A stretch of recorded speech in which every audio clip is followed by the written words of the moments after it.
afurka bisha barakeysan ee Ramadaan waa muhiim si loo soo celiyo tamarta iyo caafimaadka jirka kadib soonkaagii dheeraa. Waxaa muhiim ah in afurka lagu bilaabo cuntooyin caafimaad leh oo nafaqo ku siinaya. Halkan waxaan kugula wadaagaynaa 5 cunto oo muhiim ah in lagu afuro bisha Ramadaan. Ka hor intaan guda galin muuqaalkeennan, waxaan fadlan kaa codsanaynaa inaad nagu soo biirto oo aad soo follow gareyso si aysan ku dhaafin wararka, warbixinada iyo fariimaha muhiimka ah ee aan soo dhigna halkan. Sidina sheegay muuqaalkan, mahadsanid. Sida ay qabaan dhaqaatiirta khubarada caafimaadku, marka la afuriyo waxaa habboon oo wanaagsan inaan ku bilowno timir.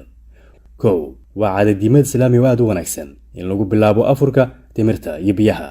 Waayo waxay si degdeg u bixiyaan tamar kooban oo sokor dabiici ah leh, potassium iyo fiber, taasoo jirka si fiican uga caawisa soo kabashada. Labo, biyo. Waa muhiim inaad ku bilowdo afurkaaga biyo si dib loogu buuxiyo dareerihii uu jirkaagu waayay intii la soomanaa maalinta. Waxaad kula cabi kartaa cabitaanada sida caano ama juice dabiici ah. Saddex, cuntooyinka borotiinka leh. Waa inaad ku afurtaa cuntooyin borotiin leh sida hilibka digaaga, kalluunka ama hilibka lo'da ee la kariyay. Dufankuna uu ku yar yahay.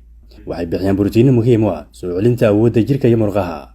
Afar, khudaar la kariyay ama salad. Waxay bixisaa fitamiino, macdan iyo fiber ama jilif. Waxayna kaa caawinaysaa dheefshiidkaagu inuu noqdo mid si fiican u shaqeeya. Khudaarta sida bocorka, karootada, yaanyada iyo khudradda caleenta leh waa doorashooyin aad u wanaagsan.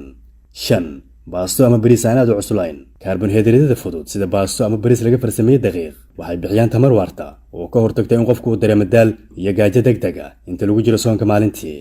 Doorashada cuntooyinka isku dheelitiran way ku jiraan kuwa borotiinka leh, karbohaydraytyada caafimaadka leh iyo khudaartu waxay gacan ka geysanayaan in afurkaagu uu noqdo mid nafaqo leh.